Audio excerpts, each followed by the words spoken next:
Current బిల్లులు వచ్చినాయి. బిల్లులు చూస్తే షాక్ కొడుతున్నాయి. కరెంటు ముట్టుకుంటే కాదు, కరెంటు బిల్లు చూస్తేనే షాక్ కొట్టి మూర్చబోయే పరిస్థితి వచ్చింది. కరెంటు బిల్లును చూసి ప్రజలు తీవ్రంగా ఆందోళన చెందుతున్నారు. ఈ రోజున పశ్చిమ గోదావరి జిల్లాలో సిపిఎం పార్టీ బృందాలు జిల్లా వ్యాప్తంగా కరెంటు బిల్లుల్ని పరిశీలించి సర్వే చేసినాయి. ఈ బిల్లులు చూస్తే గుండె ఆగిపోయే పరిస్థితి వస్తుంది. ఉదాహరణకి భీమవరంలో 425/23 సర్వీస్ నంబర్లో వారికి వాస్తవంగా వచ్చినటువంటి ఛార్జీ 27 రూపాయలు వారు వాడుకున్న కరెంటు.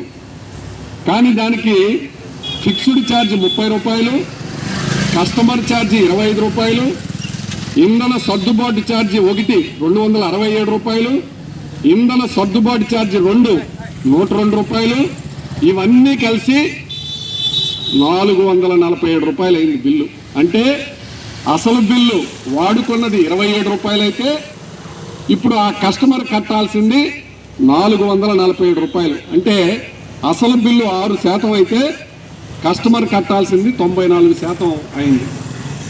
అలాగే మరొక బిల్లు సర్వీస్ నంబరు 106/18/05 అసలు బిల్లు వారు వాడుకున్నది 65 రూపాయలు. కానీ ఆ బిల్లుకి ఫిక్స్డ్ ఛార్జీ 150 రూపాయలు, కస్టమర్ ఛార్జీ 30 రూపాయలు, ఇంధన సర్దుబాటు ఛార్జీ 43 రూపాయలు.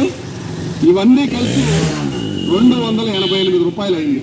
అంటే అసలు బిల్లు 65 అయితే వారు కట్టాల్సినటువంటి బిల్లు 288 రూపాయలు అయింది.